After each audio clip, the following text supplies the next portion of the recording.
Grand Paris face à la campagne présidentielle. Grand Paris face à la campagne présidentielle. Caroline Brun. Nous reprenons notre débat sur la campagne présidentielle jugée par les élus d'Île-de-France, les responsables politiques d'Île-de-France. Marie-Christine Arnautu, on comprend que Marine Le Pen ait demandé l'annulation du débat. En même temps, c'est pas forcément très simple compte tenu du caractère technique compliqué pour l'audiovisuel. On sait qu'on rentre dans la deuxième phase de la campagne. C'est vrai, cela étant, je pense que il n'y a pas grand-chose à dire. C'est un crime épouvantable et je crois que quand on est, en plus d'être responsable politique, on est mère de famille, c'est insoutenable. Madame Borvo, Linda Asmani, vous voulez ajouter un mot ? Bien sûr, c'est une tragédie et moi je fais le vœu surtout qu'on arrête. Voilà, parce qu'on dit qu'il y a des similitudes avec ce qui s'est passé avec les militaires, enfin la tuerie des militaires. Oui, non, j'en sais rien, mais en tout cas, il faut que ceux qui sont, qui doivent faire leur travail surtout. C'est ça qui est important, et la solidarité avec les victimes, enfin les familles des victimes. Voilà, pour le reste, c'est déjà politicien. Linda Asmani ? Oui, on ne va pas polémiquer. Je crois qu'on ne polémique pas sur un drame. C'est une espèce d'horreur. Je crois qu'on était tous consternés ce matin. On peut éviter la récupération politique ? Non, mais je crois qu'on peut l'éviter. Si tout le monde joue le jeu, on peut peut-être éviter la récupération politique. Il se trouve que hier, toute la journée au Palais des Congrès de Paris, c'était les assises du judaïsme français, où le ministre de l'Intérieur est venu expliquer que les écoles confessionnelles et les synagogues et tous les lieux de culte, d'ailleurs qu'ils soient juifs ou non, faisaient l'objet de renforcement de sécurité. Bon, c'est un drame évidemment que ceci arrive aujourd'hui. Il y avait évidemment le représentant de François Hollande et de François Bayrou. Bon, voilà, écoutez, qu'est-ce que vous voulez que je vous dise ? C'est malheureusement des drames qui sont déjà arrivés dans le passé. Je crois qu'aujourd'hui, c'est un moment important parce qu'on est dans la campagne officielle. Et je salue plutôt l'initiative des candidats qui considèrent qu'il faut suspendre la campagne. Oui, je crois que la vie d'enfant mérite bien que... On n'a pas fait beaucoup de choses pour les enfants, pour les droits des enfants de façon générale, depuis 20 ans, pas forcément sur cette mandature. C'est un peu, effectivement, regrettable, et je pense que ce serait un signe, parce que ce sont des enfants. Merci Linda Asmani. Alors, la campagne va donc entrer à partir de 17h30 dans ce qu'on appelle sa deuxième phase, puisque les candidats seront donc cette fois-ci officiellement désignés par le Conseil constitutionnel.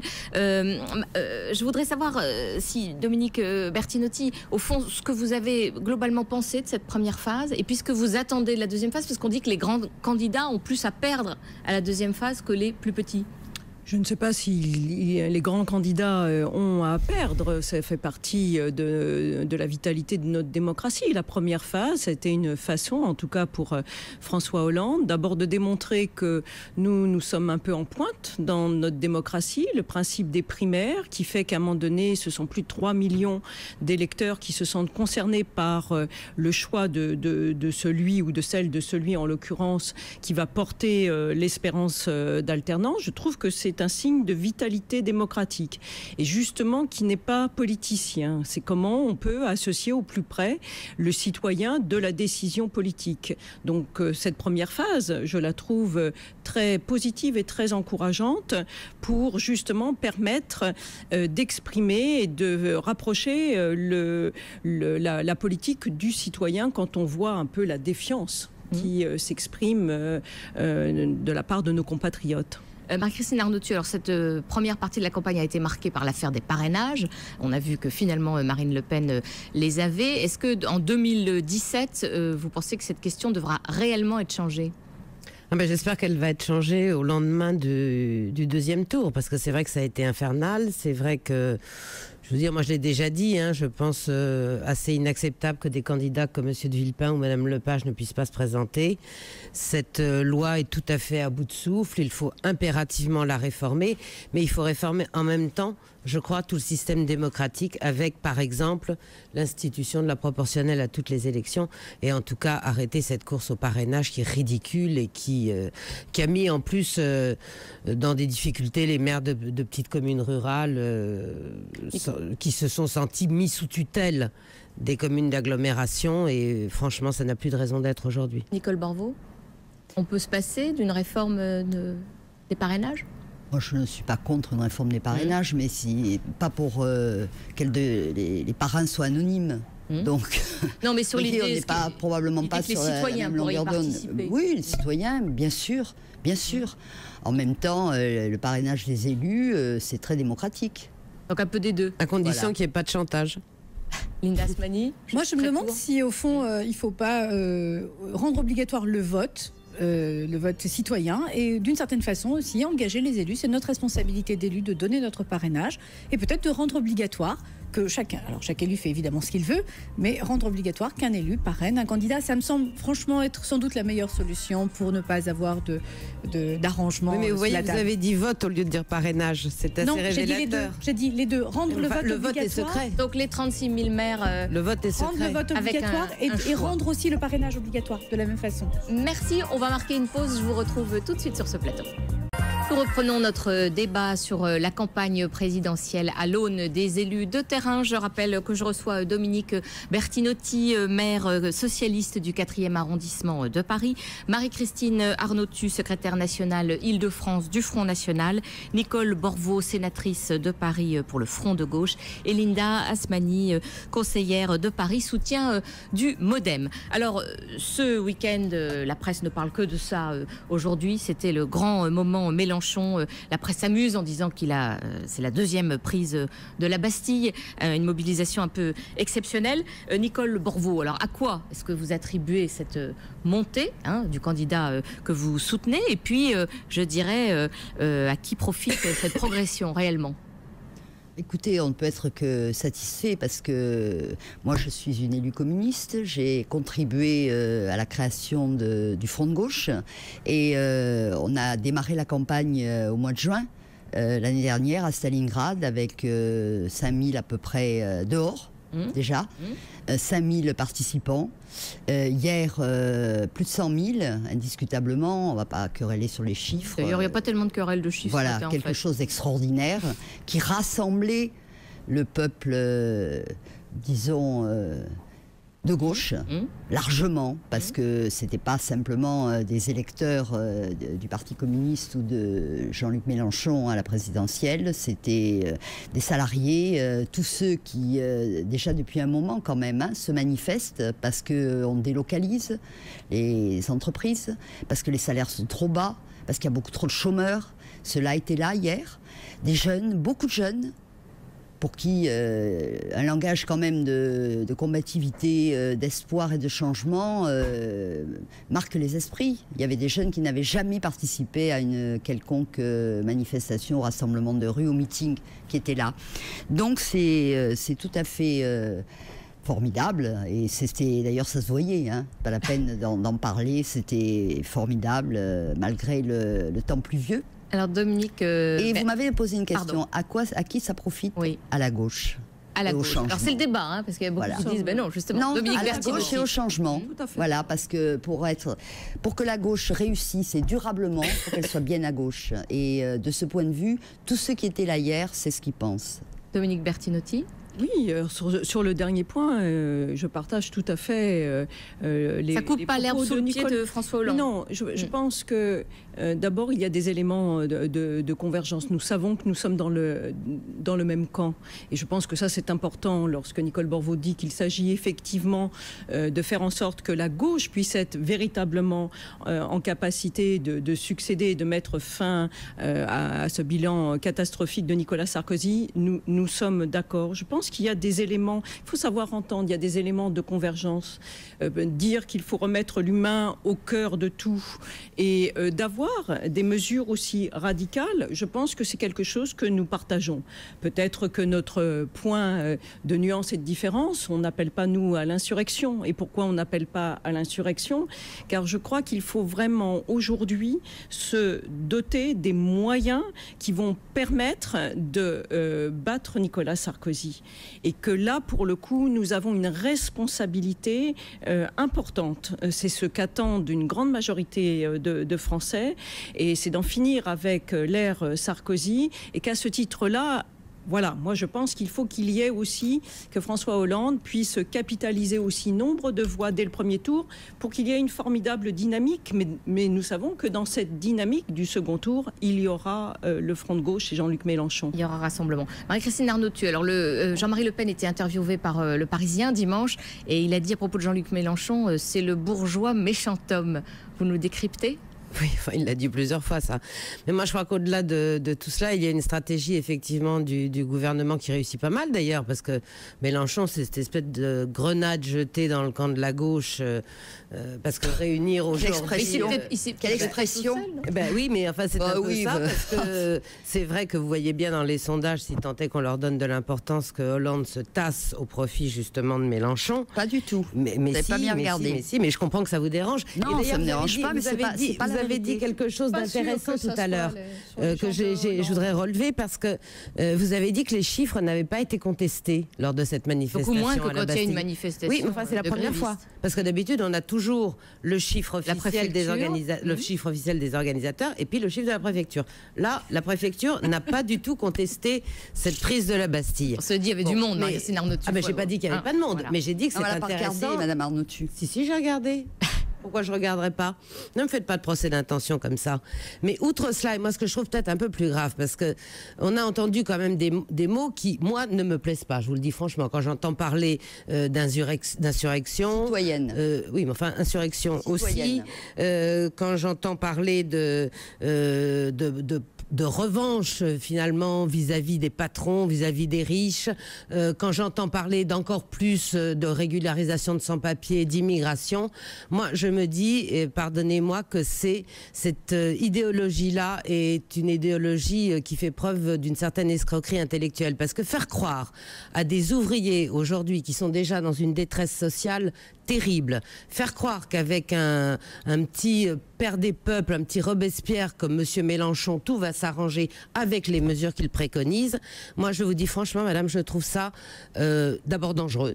D'abord dangereux parce qu'il ne faut pas créer comme ça de l'espoir chez une classe qui est déjà qui vit assez de difficultés aujourd'hui, avec des solutions qui de toute façon, j'espère que vous le savez, ne sont absolument pas aptes à rapporter en France le plein emploi, les usines et à réindustrialiser la France. N'apporte pas le plein emploi. On n'a jamais entendu de solution de Madame Le Pen. Donc écoutez, c'est quand même navrant. Tous les gens qui étaient là hier, vous savez, c'est ceux qui travaillent dans les usines. C'est pas les mythiques.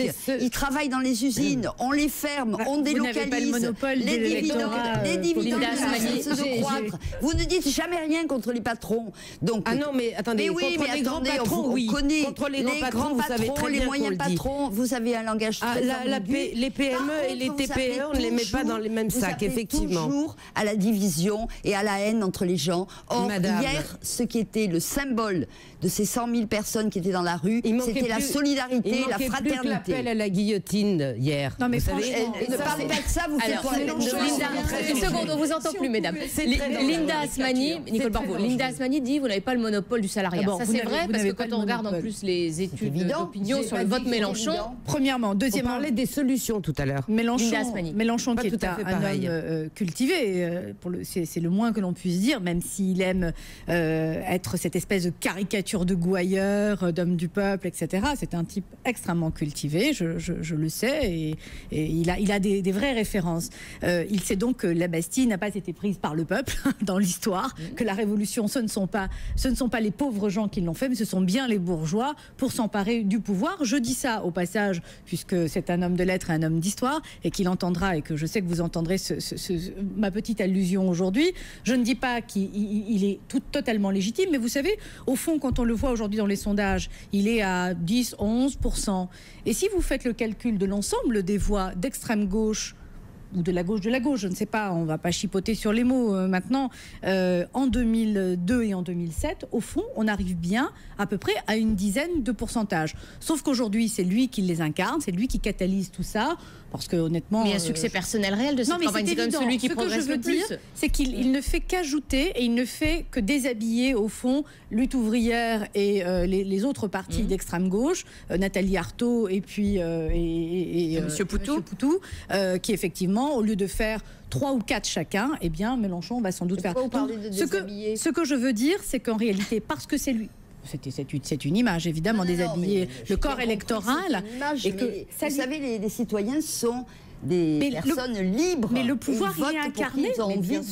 Mais le pouvoir, il est incarné par une personnalité. Et bien, force est de reconnaître que quand même, M. Mélenchon fait de la politique depuis 30 ans. C'est quand même pas le cas ni de Nathalie Arthaud, ni de M. Poutou. Donc, évidemment, il n'y a quand même pas photo, il n'y a pas de match entre les trois. Aussi a fait de la politique pendant 30 ans. M. Mélenchon a été ministre de la République. Je n'ai pas de souvenir de l'avoir entendu dire qu'il fallait faire la révolution et une insurrection. Je sais qu'il aime bien les oxymores, parce que insurrection citoyenne, c'est un peu contradictoire, mais c'est un peu la traduction politique. Est-ce qu'on peut dire que c'est la traduction politique de ce que M. Essel nous a montré avec beaucoup de succès, qui était indignez-vous. Il y a un petit côté indignez-vous traduit en politique. Je pense que Dominique Bertinotti.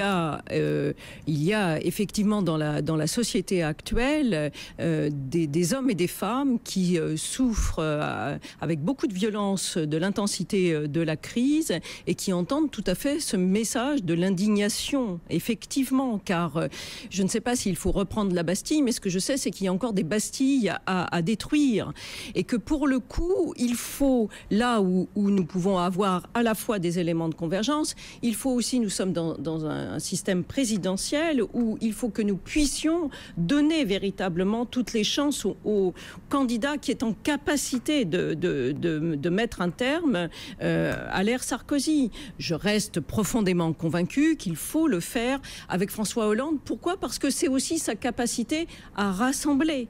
C'est ça il faut trouver un candidat qui rassemble. Et je suis convaincue qu'effectivement, il va rassembler bien au-delà des frontières traditionnelles du Parti socialiste ou des sympathisants. Alors Dominique Bertinotti, tout à l'heure, Nicole Borvo disait, elle répondait à ma question, à qui profite la montée de Mélenchon ? À la gauche. Est-ce que c'est pas un peu simpliste de dire ça? C'est votre point de vue, il est tout à fait respectable. Marie-Christine Arnautu, on sent une forme de gourmandise, notamment à droite, avec cette montée de Jean-Luc Mélenchon. Je suis désolée de m'énerver un peu, mais ce qui devrait intéresser les responsables politiques dans une campagne électorale, a fortiori présidentielle, c'est qu'est-ce qui profite au peuple français.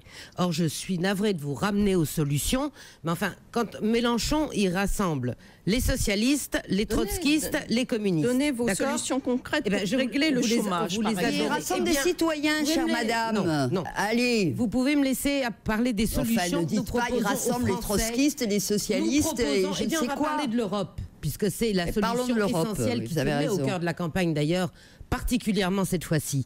Comment faites-vous, vous, d'un côté, Monsieur Hollande, qui dit oui, je vais aller renégocier les traités européens, mais enfin en même temps, je vais surtout pas effrayer la grande finance. De l'autre, les communistes qui vous disent nous, on veut tout dénoncer, mais en même temps, Monsieur Laurent, qui est président du parti de gauche européen, le PGE, fait partie de ce parti de gauche européen. Madame, vous le savez très bien, il est financé par la Commission de Bruxelles et qui finance le parti de gauche européen à la seule condition que vous fassiez européens, ils sont financés par qui ? On n'a pas de groupe, nous. Que vous fassiez ils sont payés quand même. Ils sont payés Oui, mais ils sont payés par des Européens. Ils sont payés par l'Europe. Nous proposons, ne refusez pas de siéger. On vous l'a dit 25 fois, nous proposons de sortir de cette Europe de Bruxelles, de revenir à la souveraineté nationale.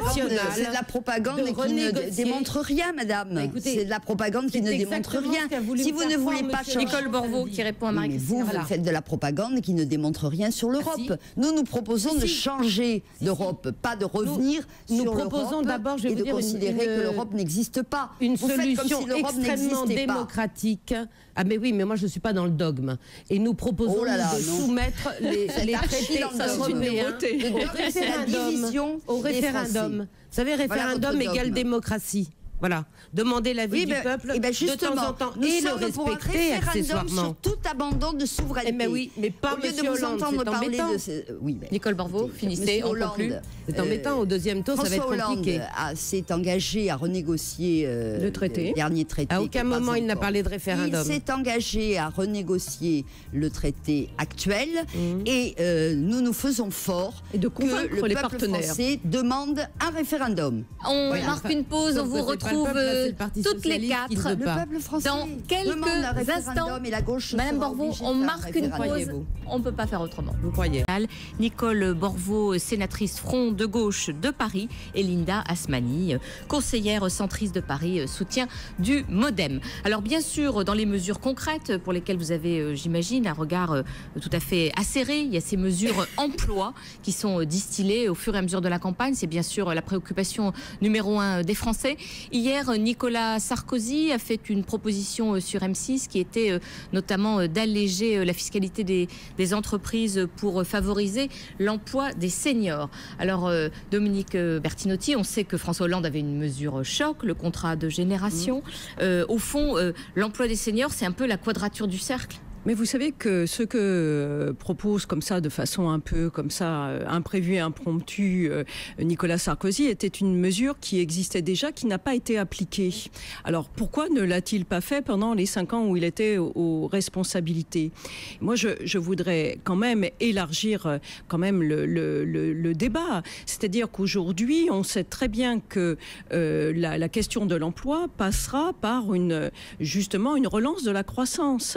Et si François Hollande a réuni ce week-end dernier tous les responsables progressistes d'Europe, c'est bien pour voir comment, dans le cadre de ce nouveau traité européen qu'il faudra effectivement donc renégocier, il y ait absolument un volet croissance et sur quel type d'industrie on va pouvoir fonder cette croissance. Car sans cela, qu'est-ce que ça veut dire une Europe qui ne propose que l'austérité et qui est une façon d'humilier encore un peu plus les peuples? Et j'entendais dans les mesures qui ont été présentées, quand je vois qu'on parle d'Eldorado chinois pour Total, mais que Total, déjà, en payant des impôts en France, participe à la redistribution et contribue justement à régler les problèmes de pouvoir d'achat que connaissent nombre de nos concitoyens. C'est comme cela, c'est une forme de redéfinition d'une Europe fondée sur une Europe de la croissance qui permettra de retrouver de l'emploi. Marie-Christine Arnautu, c'est une politique générale qu'il faut pour l'emploi des seniors ou il faut quand même des mesures ciblées? J'ai envie de dire à Madame Bertinotti que c'est très bien tout ce que vous dites, mais pourquoi votre groupe de gauche socialiste s'est abstenu lors du vote du mécanisme européen de stabilité? Il fallait voter contre. Et parce que il fallait voter contre, puisque évidemment vous savez très bien que entre ce que vous dites et vos actes, et puis Nicolas Sarkozy qui dit aimer le peuple, il va falloir une fois pour toutes comprendre qu'on ne peut pas aimer les Français et en même temps aller dans le sens de tous ces traités européens qui sont incompatibles avec le plein emploi. Voilà. Donc sur les chômeurs là, les personnes âgées, j'allais dire non parce que j'en fais partie. Les seniors, on va dire. Non, je reviens sur ce que j'ai dit, pas du tout. On va dire je crois que c'était les 55-65 ans à peu près. Alors, en général, ils ont fait l'objet de beaucoup de mesures au sens où on a rendu plus difficile leur licenciement, mais visiblement sans succès. Ça marche pas parce qu'on fait des plans de départ, c'est quand même, il y a 60%, j'ai regardé avant de venir exactement, 60% de cette tranche d'âge au chômage, ce qui est catastrophique parce que dès lors que vous êtes au chômage, évidemment, on va aller vers la paupérisation de cette tranche d'âge, y compris d'ailleurs dans l'accès aux soins qui vient pour les retraités, etc., etc. Donc je regrette de vous le dire, mais il y a 2 solutions. D'abord, sortir de cette Europe de Bruxelles une fois pour toutes et reprendre notre souveraineté nationale. Et puis aussi plutôt... Si. Mais non. Mais si, parce que c'est toutes les mesures économiques qui vont avec de protection. De protection. Ah ben oui, mais pour vous, des frontières hexagonales. Et la deuxième proposition, c'est bien ce que je disais tout à l'heure, vous êtes dans le dogme, l'irréversible. Voilà, c'est comme ça. Donc il faut aller dans le mur. La deuxième proposition, une fois qu'on a réindustrialisé, c'est d'arrêter de soutenir justement que l'État arrête de donner un soutien quasi exclusif aux grandes entreprises, mais au contraire favorise enfin les PME et les TPE françaises. Là, on a toute une série de mesures tout à fait simples, tout à fait applicable, y compris d'ailleurs dans les collectivités de cause comme les conseils régionaux, qui donnent rarement d'ailleurs, voire jamais, la priorité aux PME du coin. Pas vrai. Si, ça, c'est une affirmation mais je peux vous citer des tas, je peux y compris en Île-de-France. Le cas de Liège, il a été sauvé grâce à la région. Quand on a favorisé Bombardier au Canada au lieu de favoriser Alstom, c'est un bon exemple concret. Mais Alstom, c'est une grande entreprise. PME, Pardon, c'est une grande entreprise. Oui, mais c'est ce qu'on. C'est pas une PME. Oui, mais enfin, Nicole Barbeau va vous répondre. Favoriser les entreprises françaises avant les autres. Linda Asmani après Nicole Barbeau. C'est quand même regrettable aujourd'hui qu'il faille trouver toujours des boucs émissaires et comme par hasard, l'histoire se répète dans l'Europe. Mais quel bouc émissaire? L'Europe. Encore aujourd'hui, c'est la faute des dirigeants européens et pas de l'Europe. L'idée de l'Europe, enfin, mais soyez pas de mauvaise foi. Évidemment que quand on parle de l'Europe, on parle de la Commission européenne, de la Troïka, de tous ces gens non élus. Non, c'est ceux qui sont élus. Chacun doit prendre ses responsabilités. Quant à l'emploi, ceux qui créent revenons-en à la mesure emploi, parce que j'aimerais que vous donniez tous votre avis. Il faut créer des richesses, et ce sont bien les entreprises qui créent des richesses, ce ne sont pas les lois, malheureusement, pardonnez-moi de dire à monsieur le Président, que ce ne sont pas les lois qui créent de la richesse. Ça, mais le cadre juridique, c'est important quand même. Non mais bien sûr, mais j'ai l'impression quand même que chaque jour, on a une mesure pour une catégorie de la population. Alors avant-hier, c'était pour telle catégorie, aujourd'hui, c'est pour les seniors, et puis peut-être que demain, enfin, on va s'interroger aussi sur le travail des handicapés, parce qu'il y a de vraies problématiques d'emploi dans notre pays. Et voilà, alors pourquoi aujourd'hui les seniors, alors qu'il y a effectivement des dispositifs aujourd'hui qui ne sont pas appliqués? Appliquons déjà les textes de loi plutôt que de faire des lois sur des lois et sur des lois. Et je le redis, ceux qui créent de la richesse dans notre pays, ce sont les chefs d'entreprise, ce sont les petites entreprises, évidemment pas les grandes, même si les grandes doivent contribuer à l'effort national. Mais ça ne vous interpelle pas, vous, si on parle de loi, que 80% des lois nationales du Parlement ne soient ni plus ni moins que des répliques des directives européennes? Ça vous dérange pas? Nicole Barbeau. Je voudrais quand même dire globalement que ce sont les chefs d'État qui font la politique européenne et pas des technocrates. C'est encore des boucs émissaires, ce sont les fonctionnaires européens. Non, c'est les chefs d'État. Quand Jacques Delors était président de la Commission européenne, il siégeait au même rang que les chefs d'État. Or, il n'a jamais été élu, enfin que je sache, à moins que vous ayez... Non mais ça crée quand même un trouble. Entre les chefs d'État, ça crée un trouble quand même devant Moi, ce que je voudrais dire, c'est que la mesure Sarkozy pour les seniors, elle existe déjà, comme l'a dit Madame Bertinotti. Elle était noir sur blanc dans la loi, la réforme des retraites. Elle a été en partie appliquée quelquefois. Le problème, c'est que on augmente la durée de travail et la durée de cotisation, donc on met des personnes au chômage, sans retraite. Vous voyez, donc on augmente les retraites. Et depuis qu'on favorise, entre guillemets, l'emploi des seniors, parce que je suis parlementaire depuis un bout de temps, et depuis que, en tout cas, la droite est là depuis 2002, et Sarkozy et sa majorité depuis 2007, chaque année, il trouve des mesures pour favoriser l'emploi des seniors. Or, le chômage des seniors a augmenté de 16%. Mais qu'est-ce que propose le Front de gauche alors sur ce point particulier? D'abord, nous sommes pour la retraite à 60 ans. Ensuite, on ne peut pas créer de l'emploi si on ne contribue pas, on ne peut pas réduire le chômage, pardon, si on ne contribue pas à créer des emplois. Alors pour créer des emplois, il y a beaucoup de conditions qui ne sont pas du tout réunies. C'est-à-dire, il faut d'une part augmenter le pouvoir d'achat, et d'autre part, il faut faire beaucoup d'efforts pour un investissement dans la recherche, l'industrie, parce que c'est l'emploi industriel qui s'en va. Mais quand les entreprises n'embauchent pas des catégories, des classes d'âge, qu'est-ce qu'on fait? Pourquoi? Parce que les entreprises, il y a des entreprises qui sont en difficulté par une baisse de la demande. Et c'est-à-dire quand il y a en France 9 millions de personnes qui sont dans une situation sociale extrêmement difficile. Des gens qui gagnent 900 € par mois. On ne peut pas vivre avec 900 € par mois, particulièrement en Ile-de-France, mais même ailleurs. Ensuite, il y a des gens... Et si on relance le pouvoir d'achat, vous pensez que ça bénéficiera automatiquement aux seniors ? Mais bien entendu, parce que les classes populaires, quand on augmente leur pouvoir d'achat, elles le dépensent immédiatement. Quand on augmente sans arrêt, comme le fait Sarkozy depuis 2007, le pouvoir d'achat des plus riches, par les dividendes, par les stock options, par tout ce qu'on connaît. Enfin, les riches se sont largement enrichis, mais ils ne le dépensent pas dans la consommation de produits de production industrielle, nationale, ni d'ailleurs pas nationale. Et quand ils achètent moins cher, c'est parce qu'ils ont effectivement des salaires très bas. Donc, il y a un besoin à ce niveau-là, au niveau du pouvoir d'achat, parce que de toute façon, ce n'est que justice sociale que les gens attendent. Ils en ont assez que les riches s'enrichissent et que les plus modestes s'appauvrissent. Et puis, il faut une relance de l'investissement.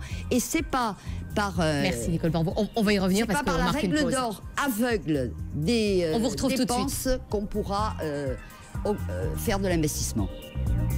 Grand Paris, face à la campagne présidentielle, Caroline Brun. Nous reprenons notre débat sur la campagne présidentielle jugée par les élus d'Île-de-France, les responsables politiques d'Île-de-France. Alors on a senti une certaine tension quand même arriver maintenant qu'on est à un petit peu plus d'un mois du premier tour. Dominique Bertinotti, on a vu Nicolas Sarkozy attaquer de manière frontale François Hollande, qui ne souhaite pas lui répondre sauf à dire que le tout sauf Hollande était dans le camp de la droite. Et on a vu en même temps Ségolène Royal ce week-end faire une attaque elle aussi et répondre de manière très vive en disant que Nicolas Sarkozy se représentait pour bénéficier de l'immunité parlementaire. Ça va être comme ça, je dirais, le dernier mois de la campagne ? Je pense qu'il fallait siffler la fin de la récréation. Nicolas Sarkozy a adopté une tactique qui est de dégrader le débat.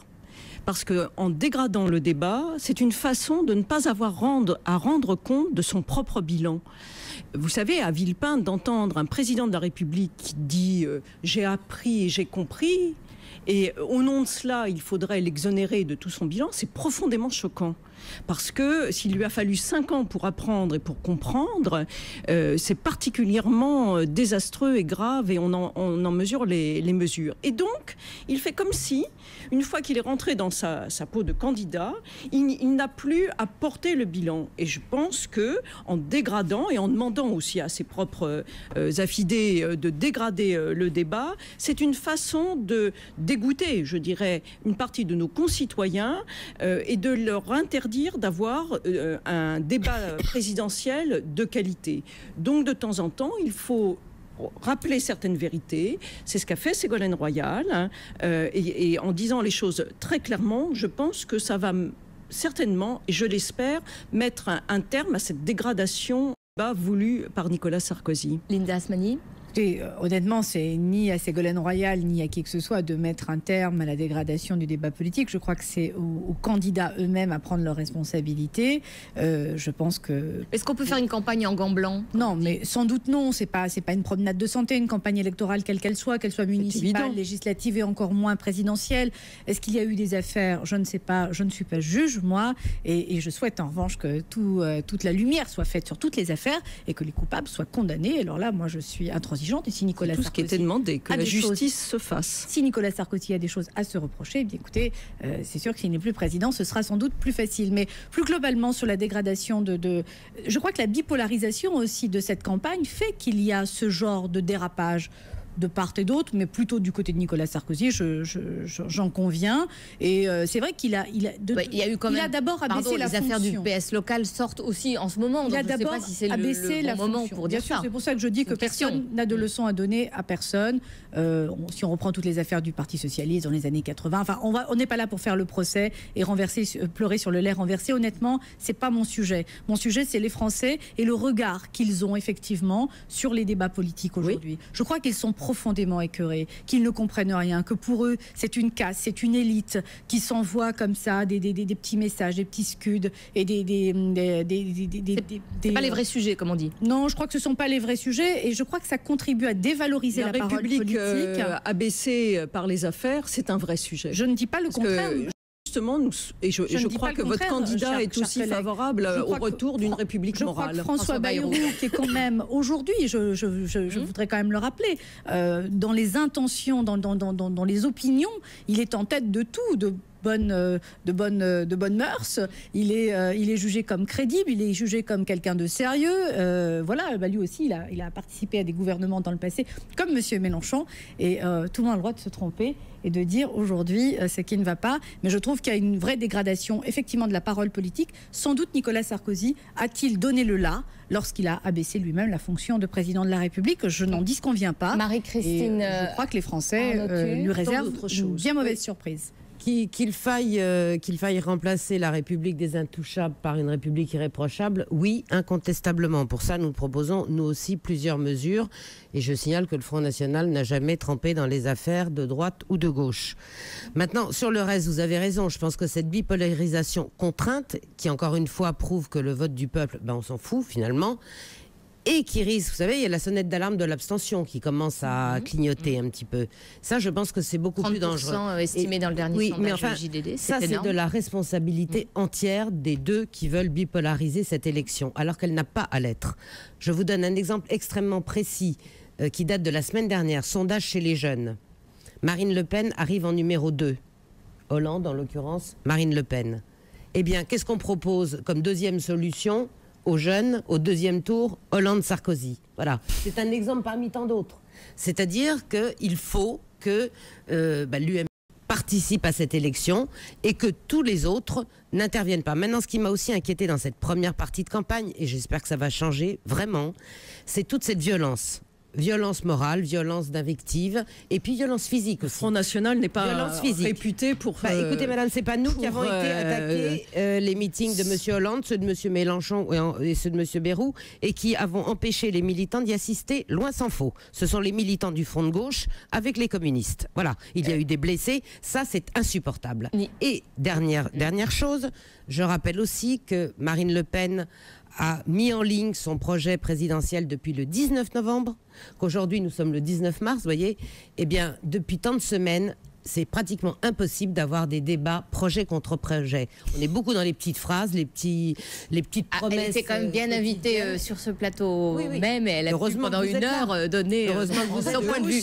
Nicole Borvo aussi. Je vous rassure. Je voudrais que Nicole Borvo conclue. L'optimisation et la l'égalité sur le programme. Heureusement que l'égalité. Heureusement qu'il y a un programme, parce que chaque fois qu'elle est invitée, Madame Le Pen, il n'y a rien sur le programme. Mais vous ne devez pas l'écouter souvent, madame. Alors, la conclusion, je vous engage à le faire. Nicolas Sarkozy, il a abaissé la fonction présidentielle en captant tous les pouvoirs, mais en abaissant la fonction. Et je crois qu'effectivement, il faut en finir. Moi, j'ai déposé une proposition de loi pour que l'immunité du président de la République, je le dis au passage, ne s'exerce que ce qui a trait à sa fonction, que pour le reste, le président de la République, comme n'importe quel citoyen, puisse être redevable devant la justice. Comme ça simplifierait beaucoup de choses, notamment ce qui s'est passé avant qu'il soit président de la République, lui ou d'autres précédemment.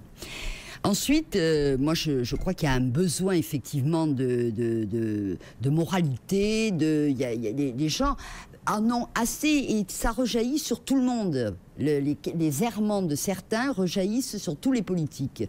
Donc ça, c'est très regrettable. Quant au climat, moi je trouve que Madame Le Pen, elle devrait dire merci à Nicolas Sarkozy, parce qu'il a agité la haine depuis 2007 et ça fait voter Le Pen. Donc vous devriez... Mais vous êtes dans des fantasmes permanents au Parti communiste. C'est embêtant. C'est embêtant. Vous êtes dans des grands fantasmes. À ce débat donc les Français animé. juger. Merci mesdames. Nous avons rétabli la parité sur ce plateau aujourd'hui, exceptionnellement 4 femmes. Demain, on parlera de l'arrivée des Pieds Noirs en Île-de-France, deuxième région qui les a accueillis. Intégral Bourse, c'est juste après le journal de l'économie.